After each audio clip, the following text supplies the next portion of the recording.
What is the one person you fear most was the only one who could save you? She walked into his house invisible, praying he would never notice her. But the most ruthless Mafia boss in the city found out her secret, and instead of destroying her, he did something no one expected, that he protected her, that he refused to let anyone hurt her. But why would a man who had buried his heart 7 years ago risk everything for a maid and her little girl? And what was the secret she was hiding that made him change? Everything.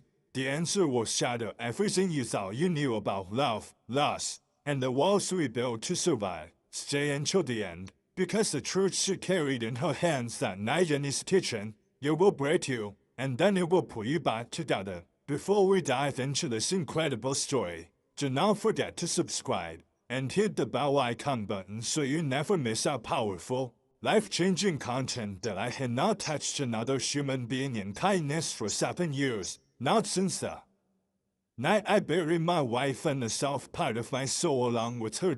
My world became concrete walls and leather seats and the cold metal of things I did not speak about. People feared me. That was the play. They would step aside when I walked through a room. They would lower their eyes. They would call me, sir, with a tremor in their voice that I told myself that was better than love.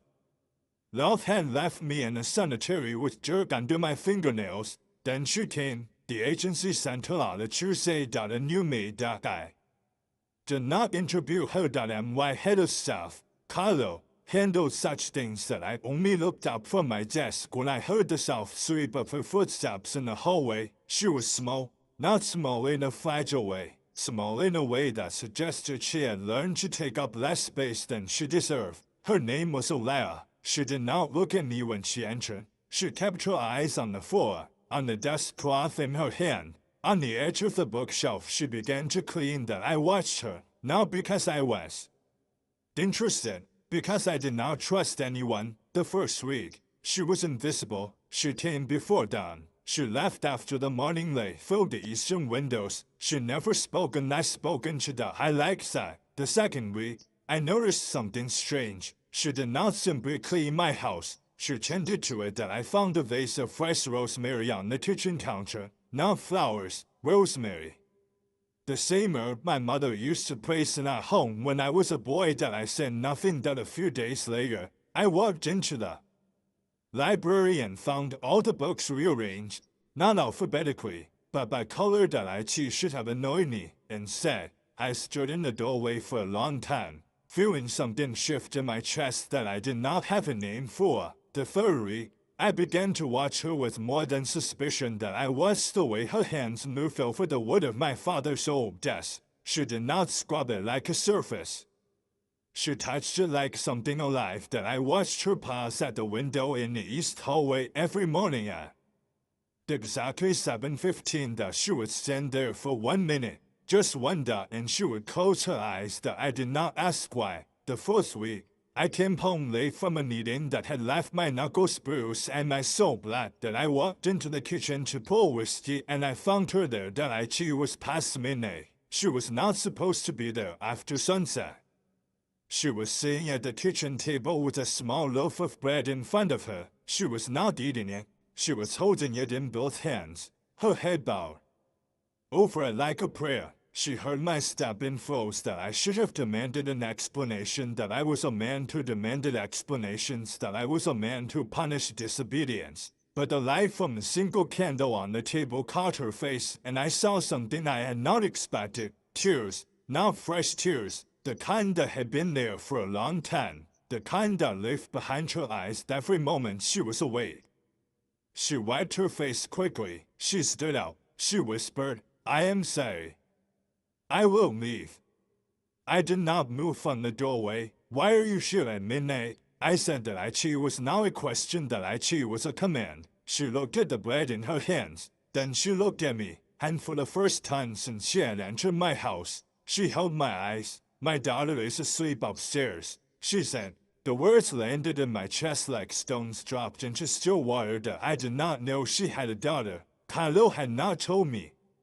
Carlo had told me she was single, no family, no ties. That I felt the first stirring of anger, but it was not anger at her. Where is she supposed to be? I said that Alara's hands trembled, but her voice did not. With a woman who watches her during my shifts, she said, but tonight the woman locked her out. She locked my daughter out because I was late with payment.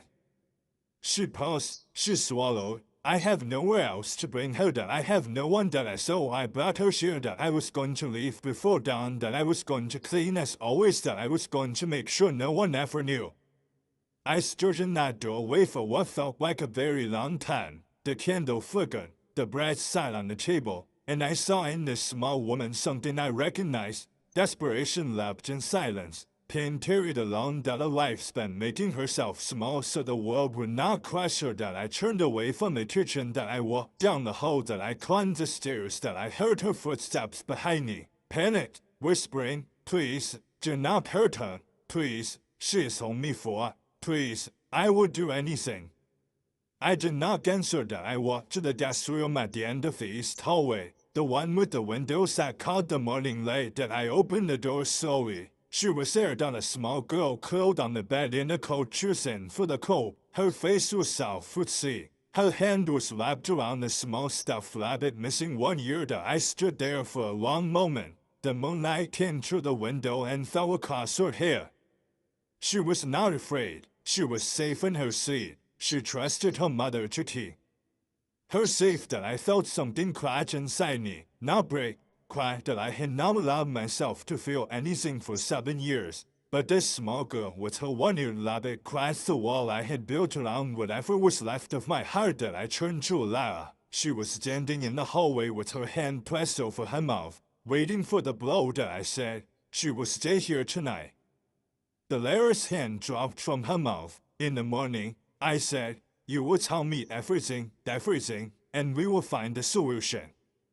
I walked past her that I went to my room that I did not sleep that I lay in the dark and I thought about my wife that I thought about the child we never had that I thought about the life I had built since she died that a life of concrete and cold metal and silence. And I thought about a small girl with a one-eared rabbit sleeping in my guest room. The next morning, I came downstairs and found Alara in the kitchen. She was making breakfast, not for me, for her daughter. The little girl sat at the table with a blanket wrapped around her shoulders, swinging her legs. When she saw me, she did not look away. She looked at me with the fearless curiosity of a child who had not yet learned that some men were dangerous. You are very tall, she said that I did not know what to say to that. Alara rushed over, her face pale. Mila, do not speak to him like that. I am sorry, sir. She does not know. I held up my hand and I looked at the little girl that ate her dark hair and her bright eyes and her missing rabbit. I am tall. I say, yes. Mila smiled that she was the first smile I had seen in my house in 7 years that I sat down at the table. Alara stood frozen by the stove that I say. She did not move that I said again. Was softly that I had spoken to anyone in years. Say, Alara, eat with your daughter, and tell me everything. Saturday she told me about her husband who had left when Nilo was 6 months old. She told me about the debt she had left behind. She told me about the landlord who was threatening to evict them. She told me about the woman who watched Mila during the day, who was kind on me when she was paid on time. She told me about the night she spent walking the streets with her daughter in her arms because she had no money for a room. She told me about finding the cleaning agency. She told me about the fear she carried every day that someone would discover Mila and she would lose her job. She told me these things with her eyes on the table, with her hands wrapped around a cup of tea she did not drink. When she finished, Mila leaned against her mother's arm and said, Mama is sad a while, but she is the best mama. I sat back in my chair that I thought about my men, that I thought about the people I had hurt, that I thought about the power I had accumulated, that I had used it for vengeance, that I had used it for control, that I had used it to protect myself from ever being hurt again, that I had never thought to use it for something soft, that I looked at Alara, that I looked at Mila. I said, you will not go back to that apartment. You will not go back to that woman. You will stay here. Alara's eyes widened. Sir, I cannot. You can, I said. There are rooms on the 3rd floor. They are empty. They have been empty for years. You will take them. I cannot pay for. You will work for me. That is payment enough. But your daughter will not be locked out again. She will not be cold again. She will not be afraid again. I did not know why I was saying these words. They were not the words of the man I had become. They were the words of the man I had buried with my wife. Alara began to cry. Not the silent tears of before, open tears that fell down her cheeks without shame. Nila climbed out of her chair and walked around the table. She stopped in front of me. She looked up at my face. My rabbit's name is Button. She said, he lost his ear, but he does not mind that he says it makes him special. I looked down at this small girl, this child who had been locked out in the cold, this child who still believed that missing pieces made you special. Something broke open the knee that I reached out my hand out slowly that I saw she would not be afraid. She placed Button the rabbit in my palm that I looked at the missing ear, the frayed threads, the love that had held him together through everything. He is very special. I said that and my voice did not sound like my voice that I she sounded like someone I had forgotten. Mila nodded. Seriously, I knew you would understand. That was the beginning that I she was not easy, that I was not gentle, that I had forgotten how to be gentle. The first week, I found myself speaking too sharply. The second week, I retreated into my office for 3 days because the sound of a child's laughter in my house terrified me more than any enemy ever had. But Alara did not push. She did not demand. She simply existed in my house with her daughter, cleaning and cooking and tending to my home as if it were her own. And slowly, something began to happen that I started leaving my office door open, just a crack that I saw I could hear Mila singing to her rabbit in the hallway, that I started coming to the kitchen in the mornings instead of taking coffee in my study, that I told myself it was because Alara made better coffee, but it was because Nila would be sitting at the table, swinging her legs, telling me about the birds outside her window, that I started to feel something I had not felt in 7 years, the hope that I she terrified me. One night, I came home from a meeting that had gone badly. There had been threats. There had been violence, that my hands were stained with things I did not speak about, that I walked into the front hall and I saw Lara sitting on the stairs. She was waiting for me. She stood up when I entered. She looked at my hands. She looked at my face. She did not flinch. She walked to me. She took my hands in hers. She did not care about the stains. You are not telling me the things you have done. She said that I wanted to believe her, that I wanted to believe her so much that it hurt. She held my hands for a long moment. Then she let go. She went to the kitchen and brought me a cup of tea. She sat with me in the dark living room. Neither of us spoke, but I was not alone. For the first time since my wife died, I was not alone. The weeks turned into months that I bought Nila a new rabbit, a soft brown one with floppy ears. She named him Pancake and said he was Button's brother, that I found myself in toy stores, that I found myself in bookstores, buying picture books, that I found myself reading those books out loud. In the library, with Mila on my lap and Alara in the chair across from us, pretending to read but watching us with soft eyes, that my men noticed the change. They did not say anything. They were too afraid, but they saw the toys in the hallway. They saw the drawings taped to the refrigerator. They saw that I smiled. Not often, but I smiled. The trouble came in the 5th month. Kylo came to me with news point. One of my enemies had discovered Alara. They had discovered Nila. They had discovered that the Great and terrible man had a weakness. They planned to use it against me, that I sat in my office and I felt the old darkness rise up in me. The darkness that had protected me for 7 years. The darkness that had kept me alive, that I would kill them, that I would destroy them, that I would burn everything they loved to ice, that I stood up from my desk, that I walked to the hallway. Delilah was there. She was folding laundry with Nila. Nila was matching socks, holding them up to her face to smell them, declaring each one perfect. I stopped in the doorway, that I could not tell them, that I could not tell this woman and this child that my world was coming for them, that my past was reaching out to hurt them because of me. Alara looked up. She saw my face. She saw the darkness. She stood up slowly. She walked to me. What is it? She said that I could not lie to her. They know about you. I said, they know about Mila. Her face did not change. She did not cry. She did not scream. She said, "Then we will face it together." I shook my head. "You do not understand what they will do." She stepped closer. She put her hand on my chest. "Over my heart, I understand more than you know," she said. "I have faced worse than your enemies. I have faced hunger and cold and being locked out in the night with my child in my arms. I have faced a world that did not care if we lived or died. And I am still here."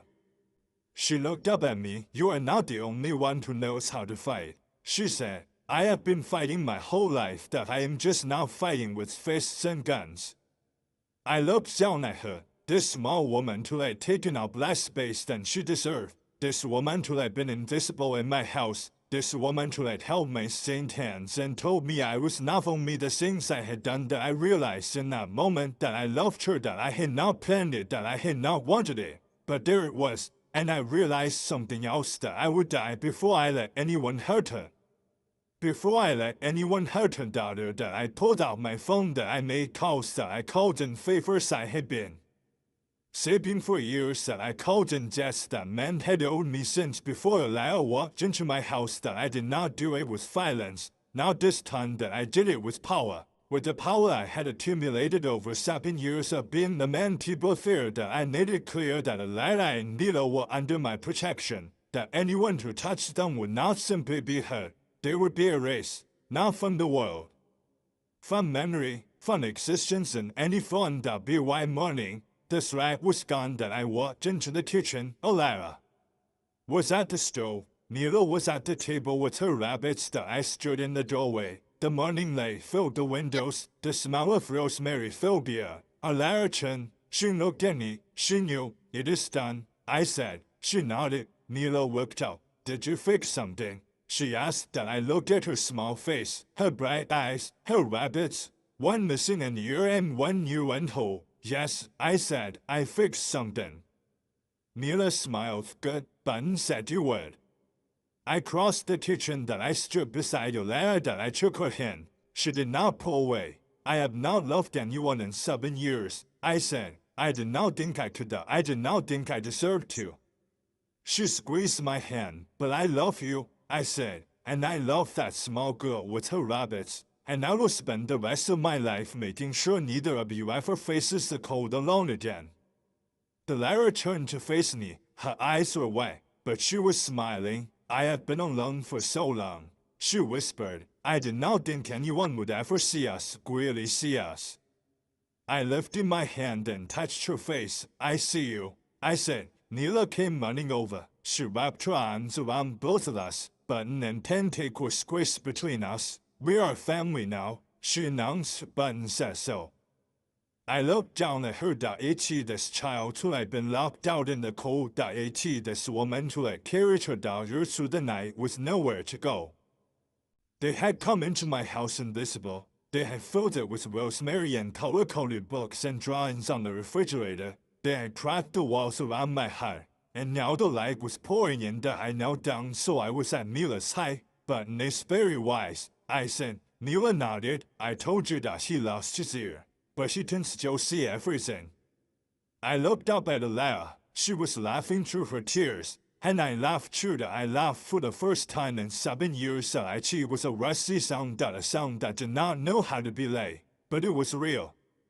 The months that followed were the best of my life. That I learned to be gentle. That I learned to be patient. That I learned that tenderness was not weakness. That it was the greatest strength I had ever known. That I was so Lara Bloom in my home. She stopped making herself small. She laughed freely. She sang. Was she clean? She left her books open on the coffee table. She let Mila run through the house without fear. And I watched Mila grow. That I taught her to garden. She planted rosemary in the backyard. She told me that rosemary was for remembrance. She said her grandmother used to say that. Then I remembered my mother. For the first time in years, I remembered her without pain. That I asked Lara to marry me on a Tuesday.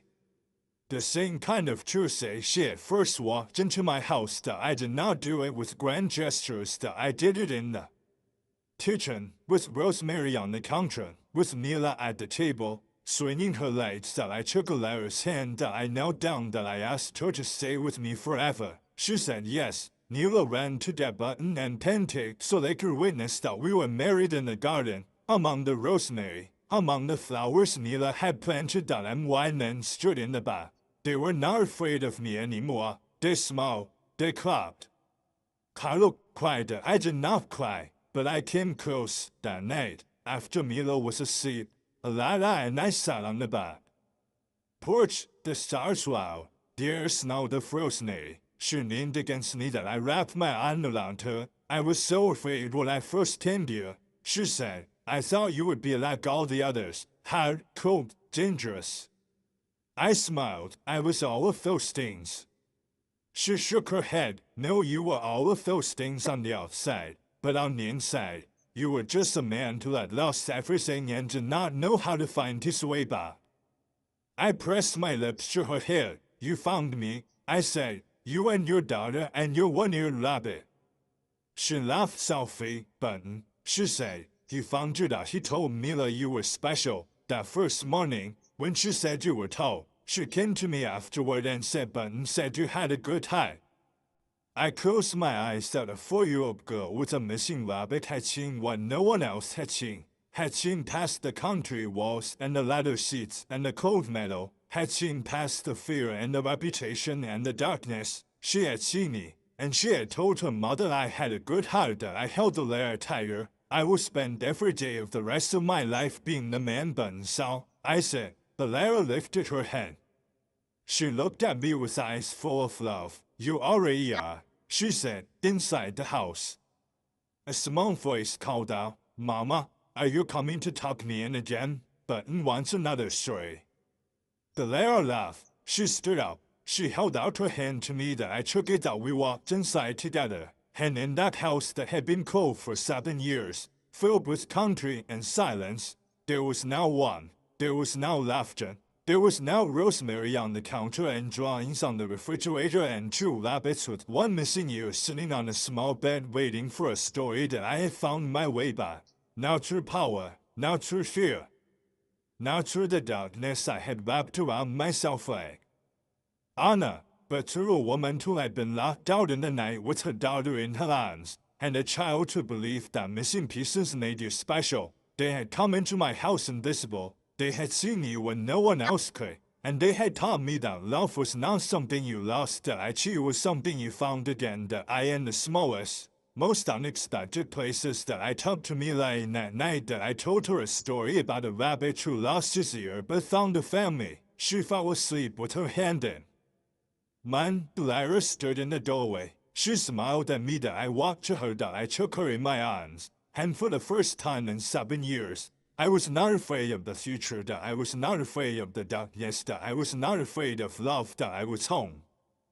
I was home, but home, I was learning, was not a place you arrived at and then simply stay, that I too was a living thing, that I too required care, that I too required attention, that I too required me to remain the man I had promised to become. The days after the wedding settled into a rhythm I had never known. I craved that I would wake before dawn, as I always had. But now I did not reach for my phone or my files or the cold way of my responsibilities. Instead, I would lie still and listen to the house breathe around me, listen to the soft sound of Lara sleeping beside me, listen for the small footsteps that would inevitably come padding down the hallway. They came every morning at the same time. Mila would push the door open without knocking. She had not yet learned that doors were for keeping people out, that to her, every door was an invitation. She would climb onto the bed with Button and panted clutched to her chest. She would wedge herself between us. She would announce, with the authority of a queen, that it was time to wake up because the birds were already awake and it was not fair that they got to start the day before her. Lara would groan and pull the blanket over her head that I would pretend to be asleep just to hear Mila's whisper, I know you are awake. Your eyebrows move when you are awake. I had not known that about my eyebrows that I opened my eyes. She was staring at me with her face inches from my, see, she said, eyebrows. I reached out and tickled her. She shrieked with laughter. Lara emerged from under the blanket, her hair wild, her eyes still half closed, but she was smiling. This was my morning. This was my life that I had spent 7 years waking up to silence and telling myself it was enough that she was not enough that she had never been enough. Playing one afternoon, Paolo found me in the garden that I was on my knees in the dirt. Milo was beside me that we were planting more rosemary because she had decided that rosemary was the most important plant in the world and we could never have too much. Paolo stood at the edge of the garden path that he did not say anything for a long time that I looked up at him that he was an old man that he had worked for my father before he worked for me that he had seen me at my worst that he had cleaned up messes I was not proud of that he had never judged me, but he had never approved of me either. Now he was looking at me with something I had never seen in his eyes before. Peace, your father would not believe this, he said. Quietly I wiped dirt from my hands. Would he be disappointed? Carlos shook his head. No, his voice cracked slightly. He would be proud that he always hoped you would find your way back. Mila tugged down my sleeve. Who was your father? I looked down at her. He was a man who loved gardening. I said, he would have liked you very much. Mila considered this. Did he like rosemary? He loved rosemary. Then I would have liked him too. Carlo turned away quickly, but I saw him wipe his eyes before he walked back toward the house. That night, after Mila was asleep, I sat with a lad in the library. The fire was lit. She was reading that I was pretending to read that I was watching her. She looked up. She caught me. What? She said, nothing. You have been looking at me for 10 minutes. That is not nothing. I closed my book. I was thinking about the first time I saw you in this house, how you did not look at me, how you made yourself small. She set her book down. I was terrified of you. I know. You had a reputation. Everyone knew about you, the things you had done, the people you had. She stopped. She did not like to speak of those things. She had accepted them. She had forgiven me for them. But she did not like to give them voice. I was not a good man, I said. She reached across and took my hand. You were a man who had been broken, she said. And you did not know how to shield that, so you built walls instead. I understand that I built walls too. I just built mine out of silence and invisibility, instead of power and fear. I lifted her hand to my lips. We are both learning, I said. She smiled. We are every day.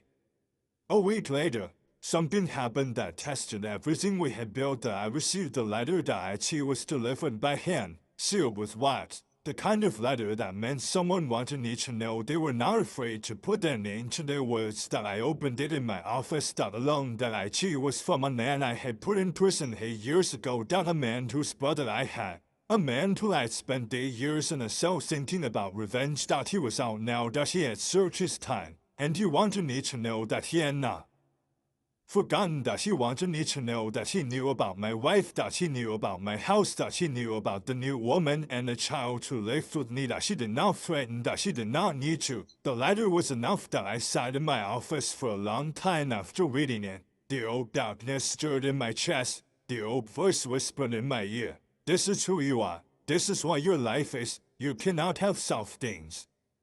You cannot have love. You are a monster.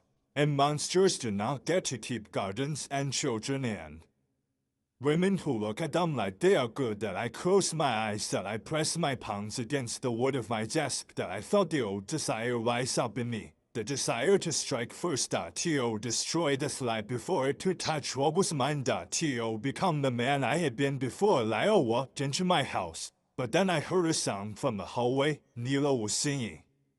She was singing a song about a rabbit who went on an adventure to find the biggest carrot in the world. She was making up the words as she went along. The tune changed every few seconds, and I realized something. The man I had been would have read the letter and made a phone call and ended this life by morning. And he would have been alone when he did it. And he would have stayed alone. The man I was becoming did not want to be alone anymore. I folded the letter. That I put it in my pocket. That I walked out of my office. That I found Delilah in the kitchen. She was making bread. Flour dusted her hands. That a streak of white crossed her cheek. She looked at my face and her hands stopped moving. What happened? She said that I took the letter from my pocket, that I gave it to her. She read it in silence. Her face did not change. When she finished, she folded it carefully and set it on the counter. She looked at me. What do you want to do? She said that I had expected fear that I had expected tears, that I had expected her to take Mila and run. But she was looking at me with the same steady eyes that had looked at me the night I came home with stained hands. I want to protect you, I said. Both of you, that I want to do it the way I know, the way I have always done it. She nodded slowly. And what way is that? Violence, fear, making sure no one ever dares to look at you the wrong way. She was quiet for a moment. Then she said, and what would that cost you? I did not understand the question. She stepped closer. She put her flour-dusted hand on my chest. If you become that man again, she said, even for a day, even for an hour, what does it cost you? What does it cost us? I looked down at her hand that itched the flour that was now marking my shirt. I did not know how else to protect you. I said, this is the only way I know. She shook her head. No, it is the way you knew. But you know other things now. You know how to plant rosemary. You know how to read a bedtime story. You know how to laugh. She stepped closer still. You know how to love. She said, that is a kind of protection too. Maybe the only kind that lasts. I wanted to believe her, but the old fear was strong. What if he comes for you? I said. What if he comes for Mila? She did not flinch. Then we faced him together. She said, not with violence, with the truth, with the life we have built, with the man you have become. She picked up the letter. She tore it in half, then in quarters, then in dates. She let the pieces fall into the bin. We will not let his hate into our home, she said. That is how we protect what we have, that we refuse to become what they expect us to become. I stood there in the kitchen with flour on my shirt and the pieces of the thread in the bin, and I realized she was right. The old way had kept me safe, but it had kept me empty. The new way was uncertain. The IT was fragile. The IT required me to trust in something I could not control. But it had given me this kitchen, this woman, this child singing in the hallway about rabbits and carrots. The IT was worth protecting. And the only way to protect it was to remain the man who had earned it. That I pulled the ladder into my arms. She smelled the flour and rosemary and warmth. I will not become that man again, I said. I promise you that I will find another way. She held me tighter. We will find it together, she said. Mila ran into the kitchen at that moment. She stopped when she saw us embracing. She tilted her head. Are you doing hugging without me? She said that we laughed, that we opened our arms. She ran into them. The three of us stood in the kitchen with the afternoon light coming through the windows. And I made a choice in that moment that I would make every day for the rest of my life, that I chose them, that I chose this life, that I chose to be the man they believed I could be. The days passed. The thread did not materialize. Perhaps the man who sent the letter was testing me. Perhaps he was waiting to see what I would become, that I did not know. And I decided I did not need to know, that I let go of the need to control everything, that I let go of the need to anticipate every threat, that I let go of the need to be the hardest, coldest, most dangerous man in any room, that I became something else, that I became a husband who brought his wife coffee in bed, that I became a father who built a dollhouse with his own hands, that I became a man who walked through his garden in the evening with a child on his shoulders, listening to her name the stars, that and when they noticed. Some of them were confused, some of them were relieved, some of them began to change too, that I saw Marco, the youngest of my soldiers, bring flowers to a girl for the first time, that I saw Vincent, who had been with me for 15 years, adopted up from the shelter, that I saw Carlos smile more in 1 month than he had in the past decade. The darkness did not leave my life entirely, that I still had responsibilities, that I still had a world to manage that was not soft but kind or gentle. But I approached it differently, that I used my power to protect rather than to punish, that I used my influence to build rather than to destroy, that I used my reputation to shield the people I loved rather than to terrify everyone around me. That I cheat was not easy. Some days the old anger rose up in my chest like a wild animal. Some days I wanted to read through the violence that had always been my first language, but then I would come home, and I would hear Mila's voice calling out to me, and I would see Olara's face in the window, watching for my car, and I would remember what I was protecting, now my reputation, now my power, now my fear that my family playing. One evening, I came home to find Olara sitting on the back porch. She was holding a lighter in her hands that I stopped at the edge of the garden that my heart plunged. But she looked up at me and her eyes were not afraid, they were soft, they were full of something I had not seen before. "Hope, what is it?" I said. She held out the lighter. "Read it." I took it from her that I sat down beside her on the steps. The lighter was from a small school in the town nearby, a school that Mila could attend in the fall. She had been accepted with a scholarship because Olara had applied months ago, in secret, wanting to give her daughter something she had never had herself, a future. Read the letter twice, played 3 times. She can go. I said that it was not a question. The letter I nodded. She can go. She can have a normal life, friends, teachers, a chance to be anything she wants to be. I looked at the letter the words that opened the door for a small girl who had once been locked out in the cold. "You did this," I said. Olara shook her head. "We did this. You gave us a home. You gave us safety. You gave her a childhood." She leaned her head against my shoulder. "I never thought she would have this," she whispered. "There were nights when I did not know if we would survive until morning. And now she's going to school. She's going to have a life. Because of you." I put my arm around her. I held her close. "No," I said. "Because of you. Because you carried her through the night. Because you never gave up. Because you walked into a monster's house and saw something else." She laughed softly. "You were not a monster." "I was."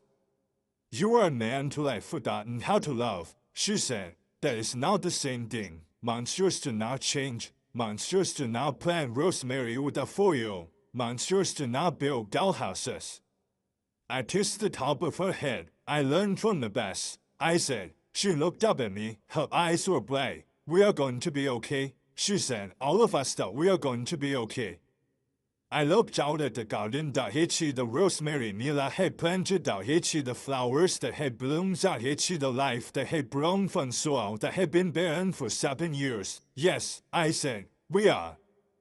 Mila came running out of the house. She had a drawing in her hand. She thrust it at me. "I made this for you." She said that I took the drawing. Was a picture of 3 figures standing in front of the house, playing, 1 tall, playing, 1 medium, playing, 1 small. There were 2 rabbits beside them, playing, 1 with 1 EAR. The top of the page, in wobbly letters, Mila had written, "My family." I stared at the drawing for a long time. My eyes burned. My throat closed. I had done terrible things in my life. I had hurt people. I had destroyed families. I had built an empire on fear and blood. And here, in the hands of a 4-year-old girl, I was being given something I did not deserve. A family. A home. A chance to be something else. I pulled Mila onto my lap. I held her and the drawing against my chest. "This is the most beautiful thing anyone has ever given me," I said. She nodded seriously. I know that I worked very hard on the rabbits.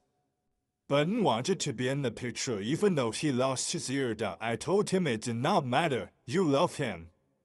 Anyway. I looked at Olara over Mila's head. She was crying, but she was smiling. "I do," I said. "I loved him anyway." Mila patted my cheek. "See that I told you. You have a good heart." The sun set over the garden. The stars came out. And I sat on the porch with my family and I let myself feel something I had not allowed myself to feel since the night I buried my wife. Joy, not the sharp, dangerous joy I had known in my youth. Not the reckless joy that had led me down dark roads. A quiet joy. A steady joy. A joy that came from knowing I was exactly where I was supposed to be. The summer passed in a blur of warmth and growth. Mila learned to read. I taught her. We sat in the library every afternoon and she sounded out words with fierce determination. Her favorite book was about a rabbit who got lost and found his way home. She made me read it every night. Olara started painting. She had never told me she painted. She had hidden the way she had hidden everything about herself. But one day I came home and found the spare room filled with canvases, landscapes, portraits playing one of me, sitting in the garden, with Mila on my shoulders that I hung it in my office that NY men came to see it. They did not know what to say. Kylo said it was the first time he had ever seen me look peaceful, that I was peaceful. For the first time in my life, I was truly peaceful. The autumn came. Mila started school that I walked her to the gate on the first day. She wore a new dress. She carried a new backpack. She had buttoned tucked into the front pocket so he could see everything. She held my hand so tightly her knuckles were white. Words they do not like me. She whispered that I knelt down beside her. Then they are fools, I said. And fools do not matter. She bit her lip. Button says I should be brave. Button is very wise. He says you will be here when I come out. I looked at the school gate and to the building where my daughter would learn and grow and become whoever she was meant to be. I will be here, I said, every day that I will be here when you go in and I will be here when you come out. She looked at me with those bright eyes. Promise. I put my hand over my heart. Promise.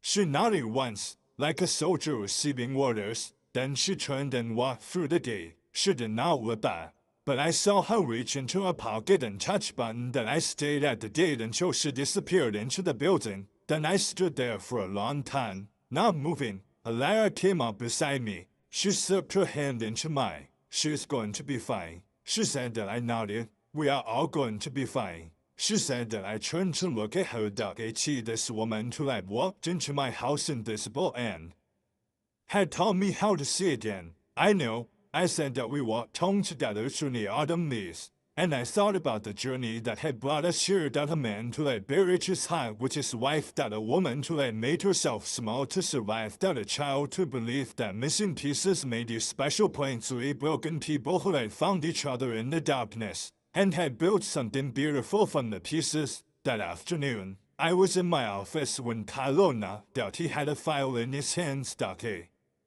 File. I recognized that I too was the file on the man who had sent the letter, the man who had threatened my family. What is this? I said. Kylo set it on my desk. He has been watching the house for weeks. That he has not made a move, but he has been watching.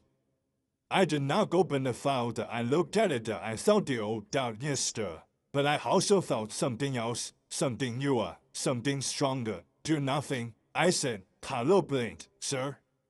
Do nothing. That if he makes a move, we will respond. But I will not start a war because a man is watching my house. That I have too much to lose.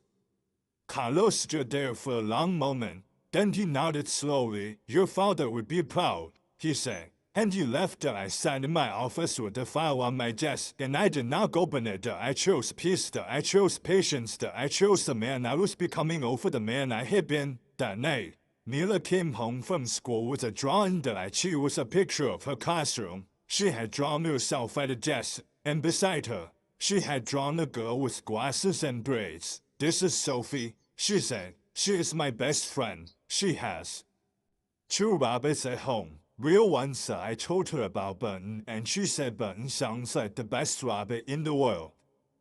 Alara knelt down and took a drawing. That is wonderful, my love. Mila turned to me. Sophie's mother is a baker. She makes bread with rosemary. That I told her we have rosemary in our garden, and she said maybe I can bring some to school so her mother can use it. I smiled. That sounds like a wonderful idea. Mila nodded. I am going to bring the biggest rosemary. She ran off to the garden, leaving us in the kitchen. Alara looked at me. Her eyes were soft. She has a friend, she said. She has a normal life. She has everything I ever wanted for her. I took her in my arms. She has you, I said. That is why she has everything.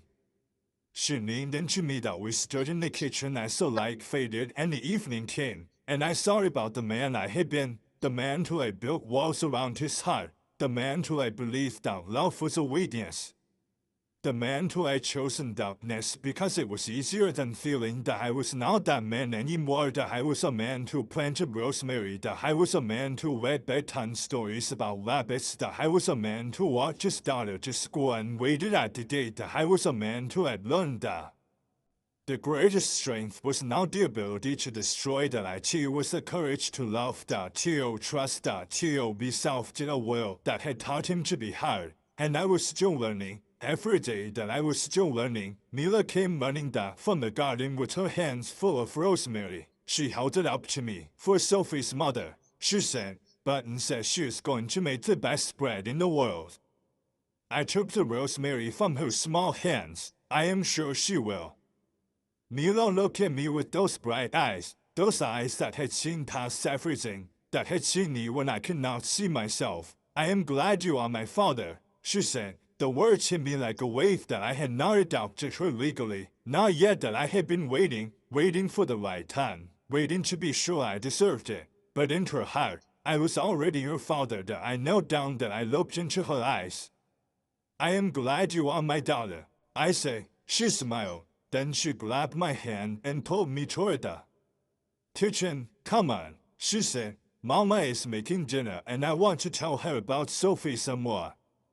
I let her pull me, and as I walked through my house, past the drawings on the refrigerator, past the books arranged by color, past the vase of rosemary on the counter, I knew that this was my life now, not the life I had chosen, the life that had chosen me, the life I had found when I least expected I in the smallest, most unexpected places, that I in a woman who made herself small, that I in a child who believed in rabbits, that I in a heart that had cracked open and let the light in, that I was home, and I would spend every day of the rest of my life protecting that home, not with walls and weapons, but with love, with patience, with the courage to remain the man they had taught me to become. Mila reached the kitchen and began telling Alara about Sophie and the rabbits and the bread that would be the best in the world. That I stood in the doorway, that I watched them, mother and daughter, that I'm my family, and I smiled. The evening light filled the kitchen. The smell of rosemary so dear, and somewhere, in the small hand of a little girl, a one-eared rabbit named Button was watching everything with eyes that had always seen the truth, that the missing pieces did not make you less, they made you special, they made you ready to be found. And when you were found, by the right people, in the right place, at the right time, you became whole, not because the missing pieces came back, but because you discovered that you had been whole all along. You just needed someone to see it. Mila looked up and caught me watching. She grinned. She held up. Button says come sit with us. She said. That I crossed the kitchen, that I sat down at the table, that I took Alara's hand, that I looked at my daughter, that she my wife, that she the life we had built from nothing. And I said, Button is very wise. Mila nodded. I told you. Alara squeezed my hand, that I squeezed back. The sun set beyond the window. The stars came out. And in a house that had been cold for 7 years, there was one, there was laughter, there was rosemary, there was love, and it was only the beginning. This response is AI generated, for reference only. Continue where you stop. Don't end the story. The weeks turned into months, and the months turned into a year. That I woke one morning and realized I had stopped counting the days since I had last felt the old darkness pulling at my chest, that I was still there, that I would always be there, that I had learned that much about myself. But it no longer sat in the driver's seat of my life, that I was in the back. Muscle watched. Then the scene that watched it was not fear or control, or the iron discipline I had once used to rule my world, that I was love, that I discovered that love was not merely a feeling, that I was a choice, that 1,000 small choices made every day. The choice to come home instead of staying at the office, the choice to kneel down and listen to a story about Button's latest adventure when I was tired and my bones ached, the choice to hold Alara's hand in silence when the memories of her old life rose up and she needed to be reminded that she was safe, that I made those choices every day, and every day, they made me into someone I had never thought I could be. One evening in early spring, I came home to find the house unusually quiet. I know Mila singing in the hallway. I know Lara in the kitchen with foul on her hands. That I walked through the rooms, my heart beating a little faster than it should. The old instincts whispered to me, danger, threat, something wrong. That I pushed them down. That I found them in the library. Lara was sitting on the floor with Mila in her lap. They were surrounded by papers, legal papers, adoption papers. That I had started the process months ago. That I in secret. That I had wanted to be sure. That I had wanted to earn it. Now I stood in the doorway and watched them looking at the documents, and I felt my throat close. Lara looked.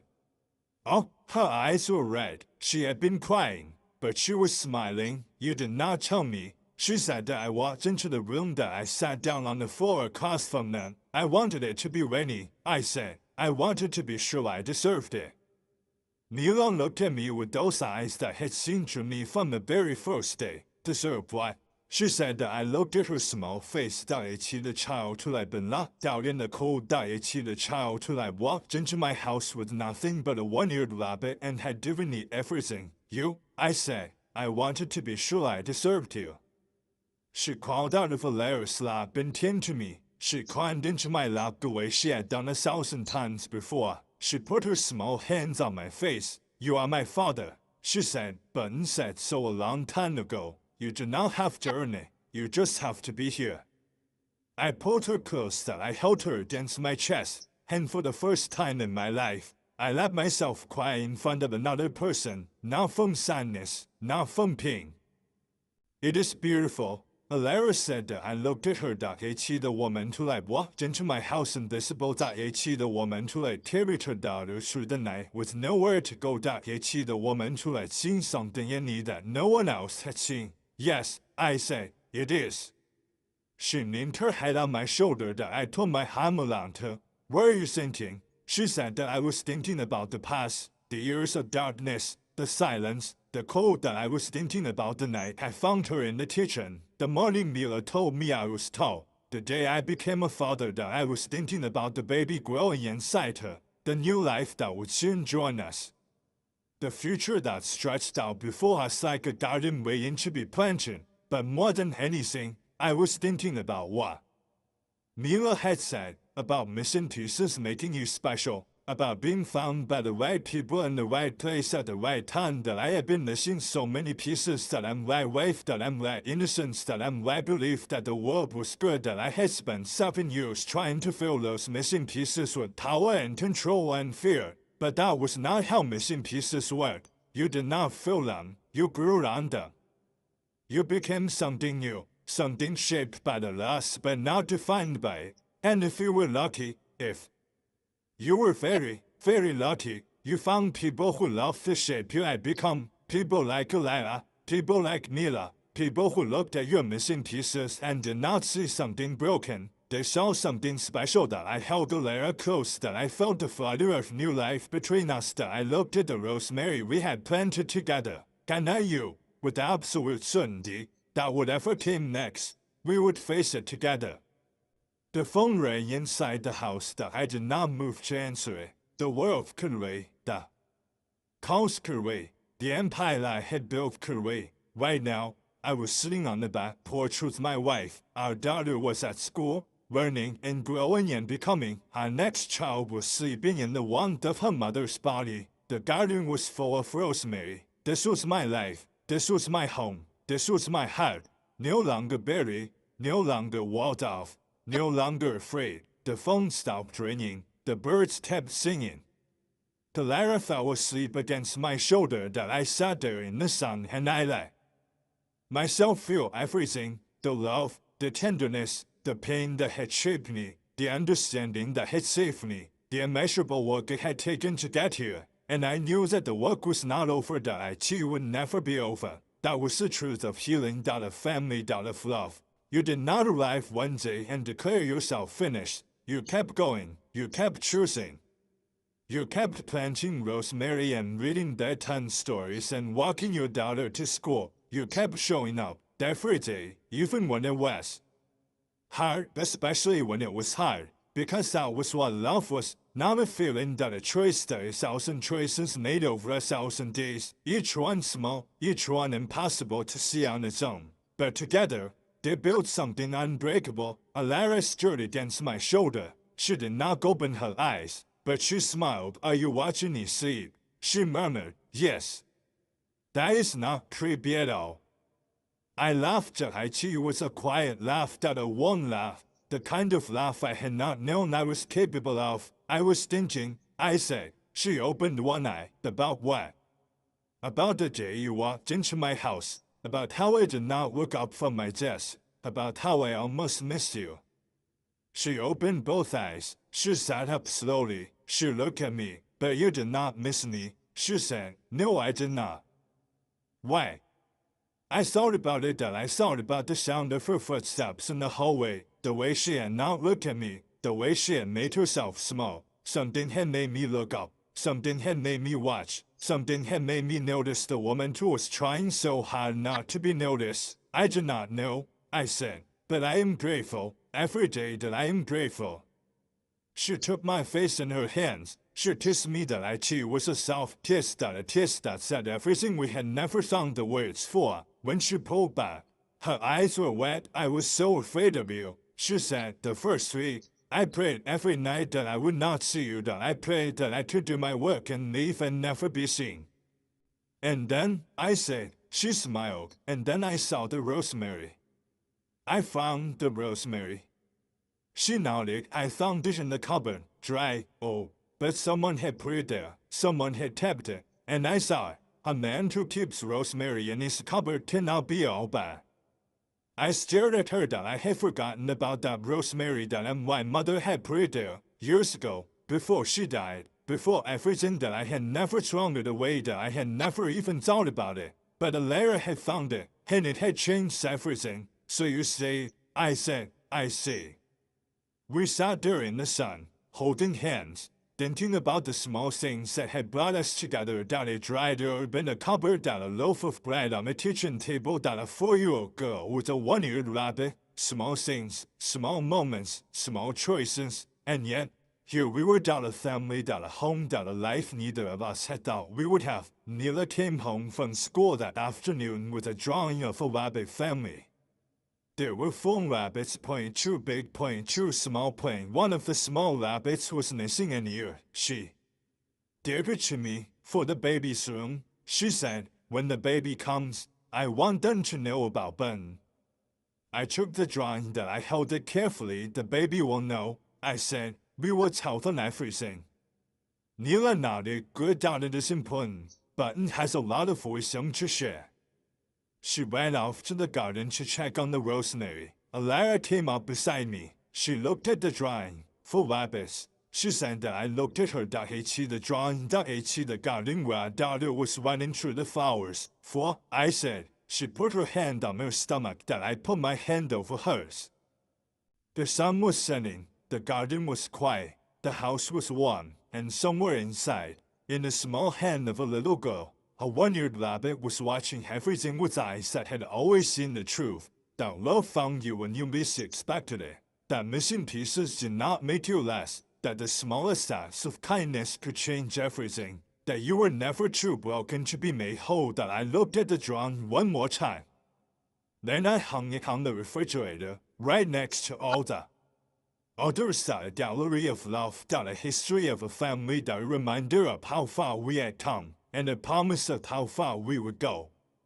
Write the ending section / episode in English language to gracefully conclude the story with a moral lesson for everyone. Without dots in line break. The summer came and went, and the autumn arrived with leaves of gold and red. Neela started her 2nd year of school and came home every day with new words and new drawings and new stories about Sophie and the rabbits. She grew taller, and her voice grew clearer, and her heart grew wider. She never stopped carrying Button, and she never stopped believing that missing pieces made you special. The baby came on a night when the moon was full and the garden was quiet. I held Alara's hand in the hospital room, and she squeezed so hard I thought my bones would break. But I did not let go. I would never let go. Sound of that first cry was the most beautiful thing I had ever heard. The nurse placed a daughter in the layer's arms, and I looked at the small face and I understood something I had never understood before, that life was not about the power you accumulated or the fear you commanded or the walls you built. It was about this moment, this breath. This small person who had entered the world was nothing but the trust that someone would attach her wing into. Rosemary Mila had chosen the name months ago, and neither of us had argued. She came to the hospital the next morning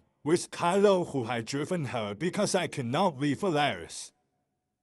She walked into the room slowly, which was not like Nila Apple. She was carrying Button and Pancake, and she had a drawing in her hand. She stopped at the edge of the bed and looked at the baby in Alara's arms. Her eyes were very wide. She is so small, she whispered. Alara smiled and said, "Do you want to hold?" Pamela nodded, but she did not move. I lifted her up and placed her on the bed beside Alara, and together we placed Rosemary in her arms. Nila held her sister with the same tenderness she had always held her rabbit. Her hands were steady and her face was serious, and her eyes never left the baby's face. "Hello, Rosemary," she said. "I'm your big sister. My name is Nila, and this is Button, and this is Pancake, and we are going to teach you everything." She looked up at me. Button said she's going to be very loved. I knelt beside the bed and put my hand on Nila's shoulder, and I said, "Button is right. We brought Rosemary home on a Sunday. The garden was full of rosemary because Nila had planted more while we were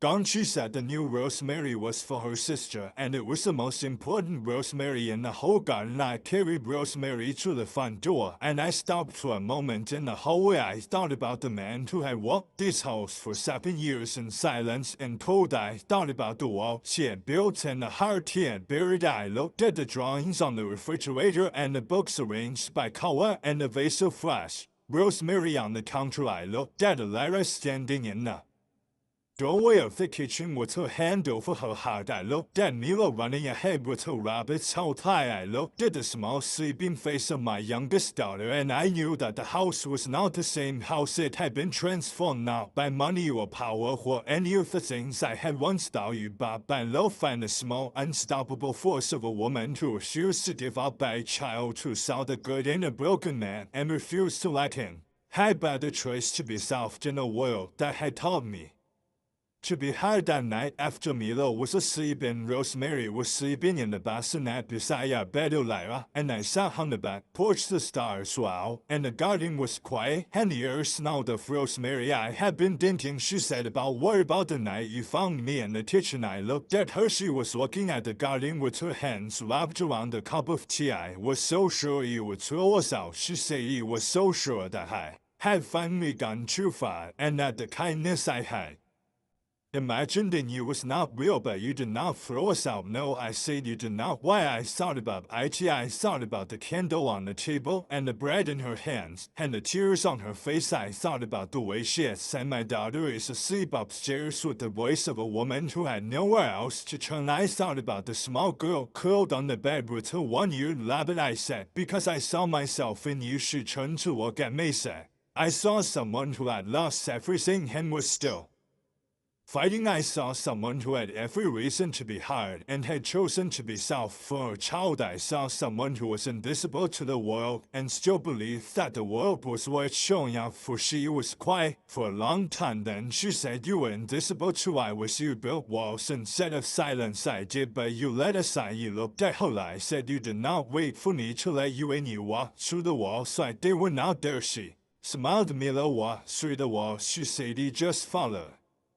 We laughed together in the darkness, and the sound of it was warm and real and true. I thought about all the people in the world who were invisible, all the people who had built walls of silence or walls of anger or walls of fear, all the people who believed that they were too broken to be loved. I thought about the woman who had made herself small so the world would not crush her. I thought about the child who believed that missing pieces made you special. I thought about the man I had been and the man I had become, and I understood that the moral of that story was not complicated. It was simple. It was the simplest thing in the world. You could not see a person's heart by looking at their walls. You had to walk through them. You had to be brave enough to believe that behind the fear and the silence and the armor there was something worth finding, and you had to be patient because walls did not come down in a day. Hearts did not heal in a moment. Trust was Not built with grand gestures, it was built with rosemary. On the counter with books arranged by color with bedtime stories about rabbits was showing up every day, even when it was hard, especially when it was hard. Lara fell asleep against my shoulder, and I carried her inside. I tucked her into bed, and I stood for a moment looking at Rosemary in her bassinet. She was so small, her fists were clenched like she was holding on to something precious. I thought about the life she would have, be a life so different from the life I had known. She would grow up in a house full of laughter and drawings and the smell of rosemary. She would have a mother who had fought through darkness to find the light. She would have a sister who would teach her that missing pieces made you special, and she would have a father who had spent years building walls and had learned at last to let them fall. I went to Mila's room. She was asleep with button tucked under her chin and pen ticked beside her. Her face was peaceful. She had the face of a child who had never known fun, because fear had not visited her, but because she had refused to let it stay. I kissed her forehead and I whispered, "Thank you." She did not wake, but she smiled in her sleep. I went back to bed and I lay beside Alara and I listened to the house breathe. It was the sound of life, the sound of love, the sound of a story that had begun in darkness and found its way to light. I closed my eyes and I thought about the journey, the years of silence. The night she walked into my kitchen, the morning a child told me I had a good heart. The day I became a father and then a father. Then I thought about all the people who had helped us along the way. Kylo, who had never stopped hoping for Math Judge, who had smiled at the girl with rabbits, the teachers who saw Mila for who she was, the friends who came into our lives one by one. I thought about the enemies who had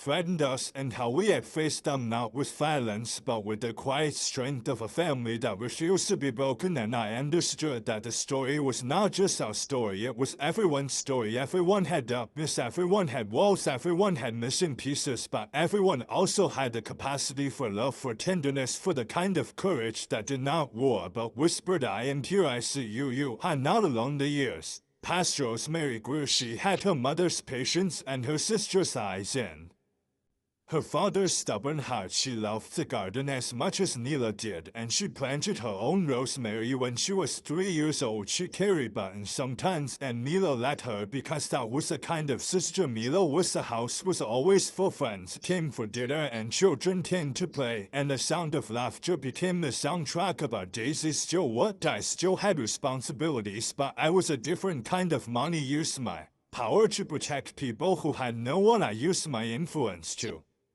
build things that would last. I used my second chance to give chances to others. Kylo retired and came to dinner every Sunday. He sat at the head of the table sometimes and told stories about my father and my father's father and a long line of men who had come before me. He said they would be proud. I believed him. Mila became a young woman. She kept her rabbits on a shelf in her room, and she never stopped believing that missing pieces made you special. She became a teacher. She taught children who had been locked out in the cold. She taught them that they were seen and they were loved and they were worth everything. Rosemary became an artist. She painted gardens and rabbits and portraits of her family. Her paintings hung in every room of the house. She painted one of Alara and me sitting on the back porch with the garden behind us. She called it home. Alara and I grew old together. We walked through the garden every evening and we sat on the porch and we watched the stars come out. We held hands. We talked about the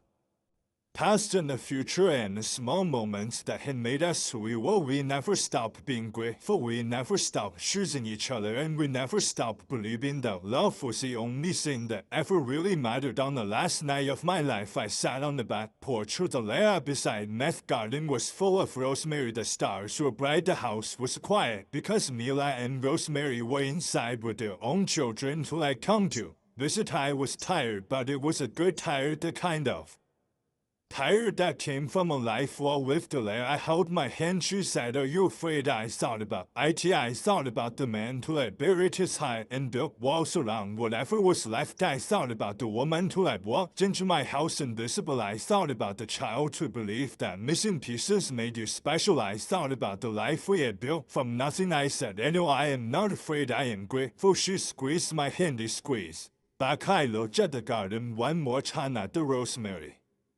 that Mila had planted when she was 4, at the flowers that Rosemary had planted when she was small, at the life that had grown from soil that had been barren for so long. And I understood the lesson that had taken me a lifetime to learn, that every person carries a story of pain and loss and walls they have built to survive, that every person is invisible in some way, that every person has missing pieces, but love does not need you to be whole. Love does not need you to be perfect. Love does not need you to have all your pieces in place. Love needs you to show up, to be brave enough to let someone see you, to be brave enough to see someone else, to choose tenderness over hardness, to choose connection over isolation, to choose hope over despair again and again every day for the rest of your life. I closed my eyes and I felt the layer's hand in mine, and I heard the sound of laughter from inside the house, and I knew that I had not been saved by power or fear or any of the things I had once valued. I had been saved by a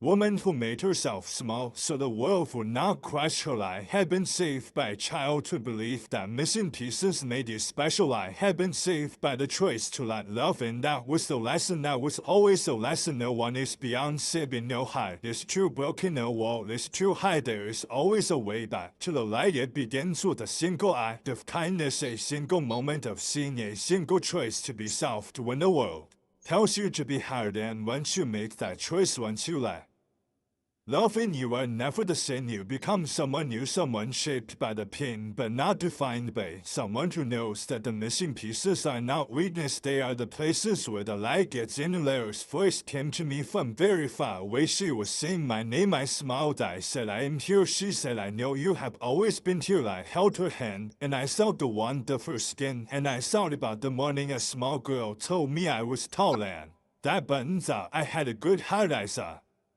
about the night a woman held my stained hands and told me I was not only the things I had done. I thought about the garden and the rosemary and the drawings on the refrigerator. I thought about the family we had built from nothing, and I knew that I had found what I had been searching for my entire life. Not power, not control, not the safety of walls, but love for you. Love, the kind that saw you when you were invisible, the kind that stayed when you gave it every reason to leave, the kind that grew from small things, from rosemary on the counter, from books arranged by color, from a child who believed that missing pieces made you special. I let go of the last wall I had been holding. I let go of a fear that had followed me my whole life. I let go of the need to be anything other than what I was, a man who had been broken, a man who had been found, a man who had learned at last that the only thing that ever really mattered was love, and love had found him in the smallest, most unexpected places. Solara's hand was warming. Minor stars were bright above the garden. The rosemary was blooming, and somewhere in the house a small child was holding a one-year-old rabbit, learning the lesson that would carry them through their own darkness, that missing pieces made you special, that you were never too broken to be made whole, that love was always waiting, always patient, always ready to find you when you were ready to be found. I was ready. I had been ready for a very long time. I opened my eyes one last time and I looked at her. She was crying, but she was smiling. I said, thank you, she said, for what I said, for walking into my house, for staying, for seeing me, for teaching me that I was worth loving. She pressed her forehead to mine. You were always worth loving, she said. You just had to let someone. I closed my eyes and I let go, but I did not go into darkness. I went into light, the light of a kitchen on a Tuesday morning, the light of a garden full of rosemary, the light of a child's smile, the light of a woman's hand in mine, the light of love only. Light that ever really matters. And somewhere far away but very close, I heard the voice of a small girl. She was holding her rabbit and she was saying to someone new, do not worry. He was tall and his eyebrows moved when he was awake, and he had a very good heart. Button said so, and Button was always right. The story did not end. It never ended. It went on in the rosemary that grew in the garden, in the drawings that hung on the refrigerator, and the rabbits that sat on a shelf watching over the children who came after, in the hands that held each other in the darkness, in the hearts that chose love over fear again and again every day for the rest of their lives. The story went on because love went on, because love was the only thing that ever really lasted. The only thing that ever really mattered, the only thing that ever made anyone whole, and in the end, in the very end, that was a lesson, that was always a lesson. You are not alone, you have never been alone. There is someone who sees you, someone who is waiting to find you, someone who believes that your missing pieces make you special. At the midnight the walls fall, at the light pours through, and live not infinite in silence, not behind walls but in the fight. The small, unstoppable, unbreakable love that finds you when you miss expected and stays, always stays, because that is what love does, that is what love has always done, that is what love will always do for you, for me, for everyone, for always. And that is the truth, that is the only truth that has ever mattered. Thank you for listening to this heartfelt story. That if it moved you, share it, comment below, and let someone know you are never alone.